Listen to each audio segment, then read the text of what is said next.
بسم الله الرحمن الرحيم الحمد لله رب العالمين نحمده ونشكره ونستعينه ونستغفره ونتوب إليه من سيئات أعمالنا ثم الصلاة والسلام على سيدنا ونبينا وحبيب قلوبنا أبي القاسم المصطفى محمد وعلى آله الطاهرين المعصومين المنتجبين وصحبه الطيبين الطاهرين اللهم صل على محمد وآل محمد.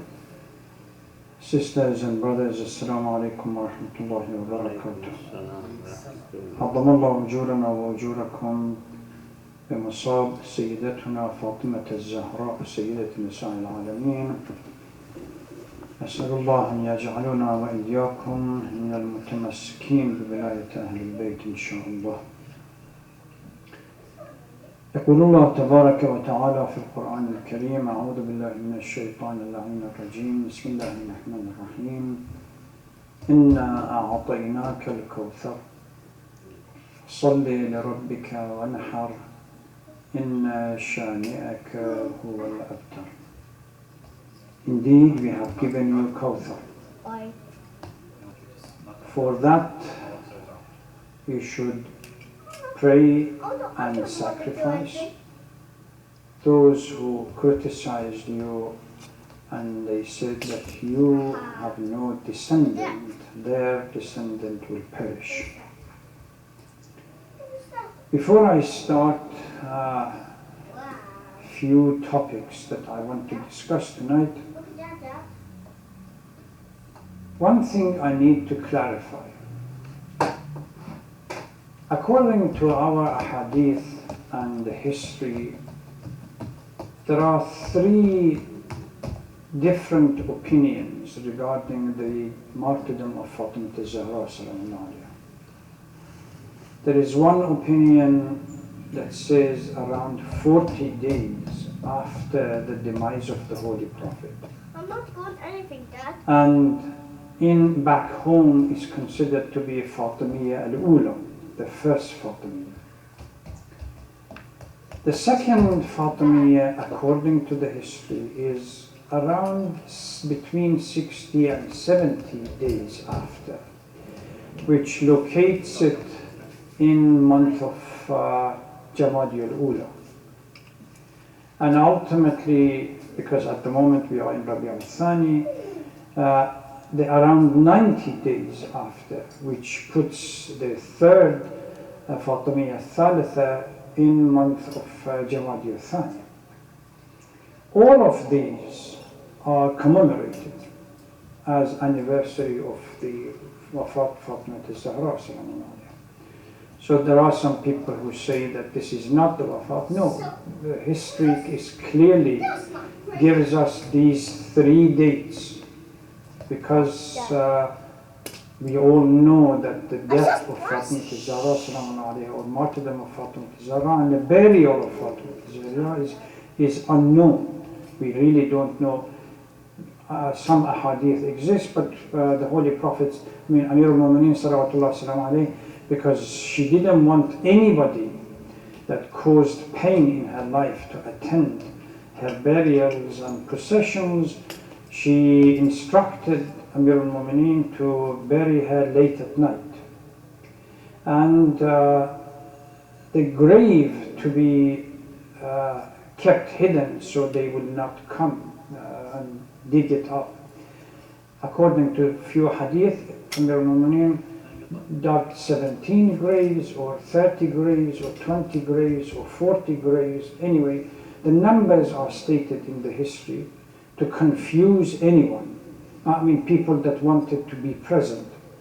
Next day, when Omar and Abu Bakr came to the house and they realized that during the night the body was buried, they really became angry and they wanted to dig all of these graves up to find out where it was buried. It was there that Amir al-Mu'mineen pulled his safe and his sword and he said, "You touch any of them and I will answer you back." We realized that Ali is in a different mood then he's not compromising anymore, so they left. At the moment, from what we have from the ahadith, the most authentic place that Fatimah al-Zahra is buried is next to the grave of the Holy Prophet. But certainly in Baqi' there are different signs that they said it is in Baqi', but that's a different story. So the notion of the first Fatimiyya, second Fatimiyya, third Fatimiyya, back home we commemorate all three of them to make sure that the event is properly commemorated. Whenever we want to talk about the life of Fatimah al-Zahra, salamullah alayha, we are confronted by a challenge and difficulty. When you want to speak about the greatness of someone, of a person, you really need some kind of a standard to judge that character according to that standard. Say, okay, this is the golden rules or the golden standard, and according to this golden standard we judge the character of one individual or the other to assess the weakness or the strength. What about if that individual himself or herself is the golden standard? Then it becomes problematic. We really can't say much. According to number of hadith and verses in the Holy Quran, Ahlul Bayt are the role model. And when we talk about Ahlul Bayt, the role model means they are the golden standard that we should judge ourselves accordingly. There is nothing higher in value and morality and spirituality that you can take Ahlul Bayt and compare it to something else. Fatimah al-Zahra is such a character. Quran attests in many passages of the Holy Quran, and we have a number of ahadith about the life of Fatimah al-Zahra or the character of Fatimah al-Zahra. Quran in Surah in Ayah Mubahala, in the verse of Mubahala in 361, which is Al Imran 61, clearly states, clarifies, in the story of Mubahala where the Christians of Najran came to Medina for a debate about with the Holy Prophet. And when the Holy Prophet gave them all the answer, they still insisted that they are not going to convert and they are not going to accept. The Holy Prophet said, well, the answer is quite simple. Why don't we go through Mubahala? That we stand, both of us, before Allah subhanahu wa ta'ala, and we ask Allah to curse the liar. Very simple. First they agreed. Next day, the Christians of Najran, under the leadership of the Archbishop, they came in with pomp and ceremony, with all the special clothing and crosses and everything else, gold and silver. On the other side, the Holy Prophet came with Ali, Fatima, Hassan and Hussein. And when he was walking towards these, put a kind of a tree and covered a branch, and they said, we stand or we sit and we ask Allah to curse the liar under this tree. The Archbishop of Najran, he said, I'm not going to go through it. And it was here that the verse of Mubahala came in. ندعو أبناءنا وأبناءكم ونساءنا ونساءكم وأنفسنا وأنفسكم ثم نبتهل. We ask our children, bring in our children, our women and ourselves. In this verse, Fatimah al-Zahra became the only woman that the Holy Prophet considers from Ahlul Bayt. And Amir al-Mu'mineen became the soul of the Prophet because وَأَنفُسَنَا, nafs, from the soul of the Holy Prophet, they participated. So the notion, verse of Mubahala, verse of purity, that يطهركم تطهيرا, that you just recited in the Hadith Kasa, verse of mawadda, that I don't expect, I don't expect anything from you in return for my struggle and the work that I have done for you. What I ask you to have al-mawaddatu fil qurba, to be respectful and kind to the close members of my family. And the close members of the family, according to the Holy Prophet, was Amir al-Mu'mineen, Fatimah al-Zahra, Hassan and Hussein. As well as the chapter that I recited at the beginning, Surah Kawthar. There is a debate between commentators of the Holy Quran, the Shias and the Sunnis, as exactly what is the word Kawthar here, what is it meant. Ahl Sunnah wal Jama'ah interpret this as some heavenly river in paradise that ultimately Allah subhanahu wa ta'ala is going to give to the Holy Prophet on the day of resurrection. Shia disagree, commentators disagree, because they say it is out of context. The context of revelation came when the Holy Prophet's son died, and hence there was no male inheritor left for him, and Quraysh began to mock him that with the death of his son, then abtar means there is no male inheritor for him and nobody to remember him. I don't want it. The glad tidings came that we have given you Kawthar, which is an indirectly reference to Fatimah al-Zahra, and from the descendant of Fatimah al-Zahra you have huge number of people that ultimately will remember you or become your descendant, as we see today the Sadat from various Imams. The Sadat are all over the world and they all associate with the Holy Prophet. Also in Hadith, in a Hadith we have a number of Hadith clearly about Fatimah al-Zahra. Again, the Hadith Kasab, there was a reference, فاطمة بضعة مني فمن آذاها فقد آذاني ومن آذاني فقد آذى الله ومن آذى الله فعليه لعنة الله. Fatima is a part of me, and whoever hurts her is as if he or she is hurting me, and whoever is hurting me is hurting Allah subhanahu wa ta'ala, and whoever hurts Allah subhanahu wa ta'ala, ultimately the curse of Allah is going to be on him. This hadith, by the way, Fatimah al-Zahra, the last minute before her death, when Abu Bakr and Umar insisted that they wanted to visit Fatimah al-Zahra and offer somehow if they can get her pleased with them, she rejected them. But once Amir al-Mu'mineen salawatullah wasalam intervened, she said, if you want to invite, that's fine, it's your house. So they walked in and they sat. Fatima turned her face away from them and she said, I'm departing very soon and I will be asking Allah and the Holy Prophet against you. But I want you to remember, tell me one thing. Have you heard the Holy Prophet say this hadith? فاطمة بضعة مني فمن آذاها فقد آذاني ومن آذاني فقد آذى الله ومن آذى الله فقد عليه لعنة الله. They said, yes, we have. He said, O Lord, be witness that they hurt me and they have to be responsible for it on the day of judgment. I'll stand and ask them for account.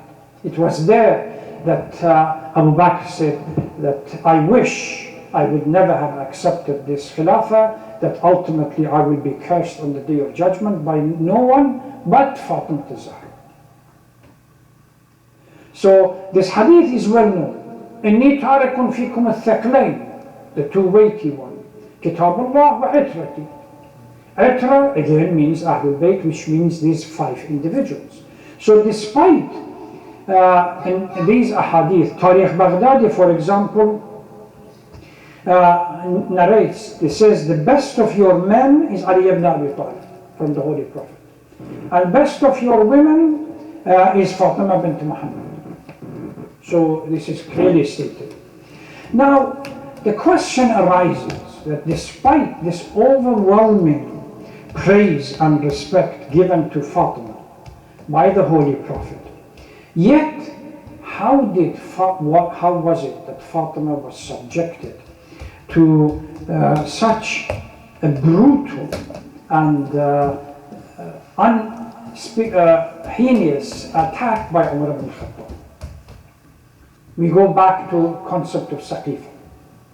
After Saqifa, when they got together and elected or selected Abu Bakr to be the Khalif, Abu Bakr with his gang, they came to the mosque, which included Omar, Khalid ibn Walid and few others.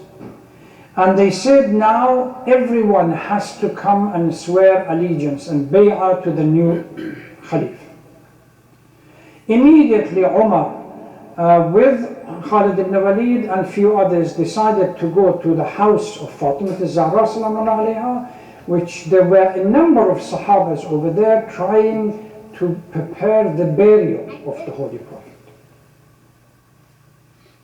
There is a comment made by a Christian minister which is extremely poignant.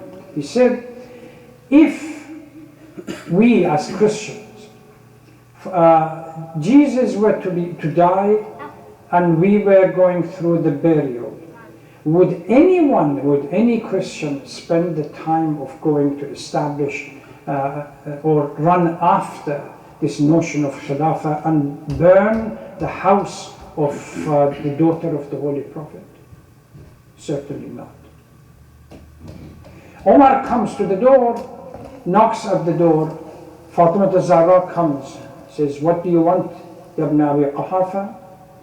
Ya Omar, he says that people have gathered together and we want Ali to come out and swear allegiance.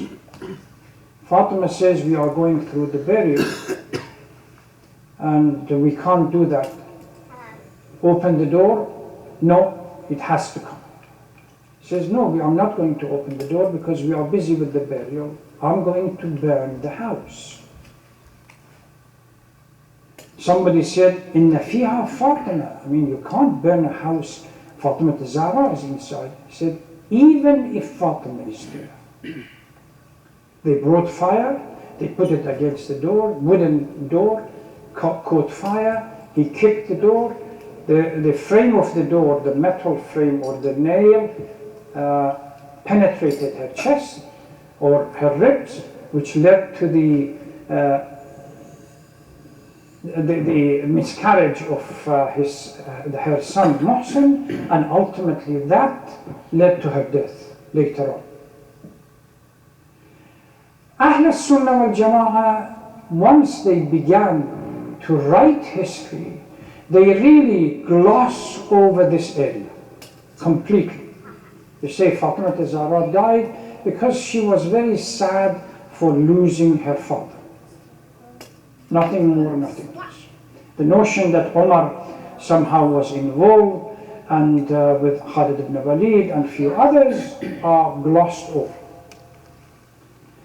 Now, I want to give some brief biographical anecdote about the life of the Holy Prophet. But I want to go to the story of Fadak, which is one of the critical stories associated with the life of Fatimah al-Zahra sallallahu alayha, that normally we Shia don't understand. We talk about Fadak, that Abu Bakr took Fadak away from Fatimah al-Zahra. But what was the concept of Fadak? And how did Fadak come to be in the hand of Fatimah al-Zahra? For what purpose? Fatimah al-Zahra, many roles during this short life that she had. The time of her birth is debated, but most probably they say 5th after the proclamation, after the Mi'raj, because there is a hadith that says during the Mi'raj, Jibreel came to the Holy Prophet as he was descending to earth and gave him a fruit. Some people say apple, some people say something else, and told the Holy Prophet, you take this apple down and you divide it into half. Half of it you eat, half of it you give to Khadija. the child that comes out of your relationship after eating this apple is going to be a heavenly child. This is why the Holy Prophet used to say that Fatima is a heavenly individual in a human form. So they say that the birth of Fatima al-Zahra is around 4th or 5th after proclamation, because that's the time of Mi'raj. Early part of her life, which is the childhood, she worked and associated and looked after the Holy Prophet, particularly the last couple of years of the stay in Mecca after the death of Khadija and Abu Talib, where the poison and the attack on the Holy Prophet became stronger, and Fatima al-Zahra used literally clean up the mess and everything else around the Holy Prophet that they used to howl and throw at him. And she earned the title of Abiha. She was so kind to her father. She acted like a mother to her father. And then after going to Medina, after Hijrah, within a couple of years, it was the marriage to Ali ibn Abi Talib, and as a mother and as a wife, and as a scholar as well, because associated with, as a teacher, being brought up by her father, Madinatul Ilm, and being associated by Amir al-Mu'mineen salawatullah salamu alayhi, wa Aliyun babuha. So these two figures played major role in her life. I want to leave this story, these kind of anecdotal story, for another occasion that one could discuss it. We want to go back to Fadak. Alaykum salam. Fadak is associated with Khaybar, and Khaybar is related to the story of the Jews in Medina. When the Holy Prophet moved to Medina, he organized a pact to bring everyone together.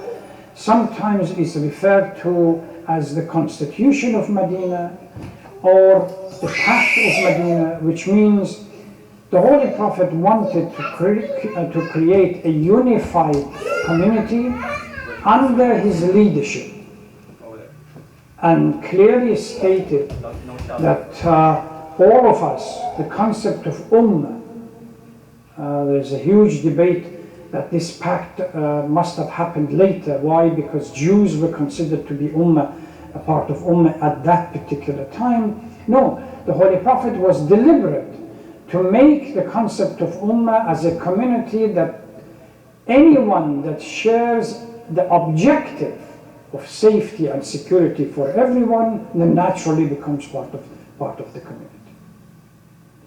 Jews signed it and swore allegiance that they're going to honor this Constitution of Medina. Typically, they sign something and they do something else. They began, one of the conditions, particularly the last, I think, 13 or 12 provision within the Constitution of Medina that asks everyone, particularly the tribes, the Jewish tribe, your responsibility is not to participate in any war. Your responsibility, even for jizya, you don't have to pay. What you need to do to undertake that if Medina came under attack by mushrikeen, by kuffar of Mecca, you protect the city. Within a short period of time, they began to work with Abu Sufyan and others to attack Medina. In Battle of Khandaq, the Holy Prophet was so afraid to leave Medina empty with no soldiers, because the Jews would attack Medina, that sent 500 soldiers to protect Medina not from mushrikeen, from kuffar of Mecca, but from Yahud. And once it was established that they had something to do with it, when he came back after Khandaq, he decided to deal with the tribe of Medina once and for all. The history is written, you can go and read it. Once these Bani Qaynuqa, Bani Nadir and so on that they were dealt with, the Holy Prophet went for Khaybar, year 7 after Hijrah. I want you to remember so that when we go back to the hadith that Abu Bakr says regarding the taking over of Fadak, it doesn't make sense. It was a political decision. There are lands that are freed by Muslims, there are of two types. Lands that Muslim army goes for a fight and becomes victorious and occupies and takes a land. According to religious law, these lands belong to the soldiers that they had, and they fought for it, but under the auspices of the Holy Prophet. So under the supervision of the Holy Prophet, it will be distributed between the soldiers. But lands that the Holy Prophet did not fight for, it was given as some kind of a peace treaty with the Holy Prophet. This is holy for the Holy Prophet to hold or to divide, to give it to whomever he wants. When Khaybar was, the Jews in Khaybar were defeated, it's a light-hearted kind of comment. The new Iran is now producing intercontinental ballistic missile by the name of Khaybar 1, Khaybar 2, Khaybar 3, and Khaybar 4. The Russians asked for a few of these ballistic missiles to be given to them. The response from Iran, we are reserving it for a special occasion. So, and this has put, as they say, the cat among the pigeon within the Israeli leadership, that these sophisticated weapons are reserved to attack Tel Aviv. So, once the land is not occupied and freed by army, it is given to the Holy Prophet as a part of a peace treaty. It's holy for the Prophet, and the Holy Prophet can give it to anyone. وَآتَدَ الْقُرْبَى حَقَّهُ, when Fadak, which is about 60 miles on the north from Khaybar or from Medina, about 20 miles from Khaybar and 60 miles from Medina, the Holy Prophet took that land, and according to the verse, وَآتَدَ الْقُرْبَى حَقَّهُ, gave it to Fatimah الزهراء. That's what? Year 7 after Hijrah. The Holy Prophet died year 11. So between 7 and 11, almost 4 years, Fadak was in the hand of Fatimah al-Zahra as the owner of this land, and she used to collect the produce from this land and give it to the poor and the needy within Medina. Abu Bakr comes to power, fabricates a hadith that nobody else is narrating it but himself. نحن معاشر الأنبياء لا نورث. Not only going against the factual ground on the ground that Fatima already is in charge of Fadak. It's not an inheritance that you're going to deny it. It already is in charge of Fadak. But Abu Bakr wanted to deny Ahlul Bayt any economic power, because Fadak had huge amount of wealth coming out of it, and the availability of this wealth in the hand of the literally Ahlul Bayt that oppose Abu Bakr and Umar is going to create the economic stability for them that Abu Bakr didn't want. So, and the second one is goes against the laws of inheritance in Islam. This is why Fatimah al-Zahra in Khutbah Fadakiyah, when she went to Masjid al-Nabi,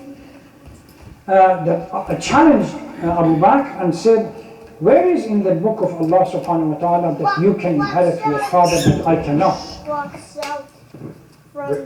Where is this law in Islam? So by now there is a huge amount of literature written even by scholars, non-Muslim scholars, that they speak about the concept of succession and the issue of Saqifa and what Abu Bakr did, they all say that Abu Bakr, this was a political decision to deprive Ahlul Bayt from economic stability, the income that comes in from Fadak. Fadak became literally a ball in the hand of Bani Umayyah and Bani Abbas. They, from Abu Bakr up to Umar ibn Abdul Aziz, it was controlled by Bani Umayyah. Umar ibn Abdul Aziz gave it to Ahlul Bayt. As soon as Bani Abbas came to power, they again took it back. Ma'mun gave it to Imam Rida, but again Mutawakkil took it back, so up to now. The latest picture of Fadak, it's very run down. It's no longer that huge, lush, green, fertile area that used to be and used to have huge amount of wealth coming out of it. It's run down and literally close to few trees and a desert. Recently, Jewish scholars have developed a virtual map of Arabian Peninsula, focusing on all areas that Jews used to live within Arabian Peninsula, and some even claim close to the Persian Gulf or the Gulf, whatever.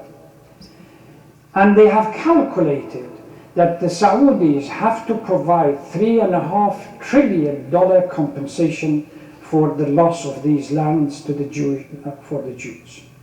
Trillions. Now, this notion of history becomes a cash cow. You can milk it as much as you want. Other people may not give you the money. Mohammed bin Salman certainly would. And there is a map. If you want, I can send it for you. A detailed map in the virtual world that they say exactly where, the shape of the village, how many people were there. Soon, before you know it, the 6 million Jews were fabricated in Holocaust in Europe. Another 6 million will be fabricated in the Arabian Peninsula. Then, who knows what's going to happen. For the rest of our life, we have to pay compensation to the Jewish community for the presence of Jews in Arabian Peninsula.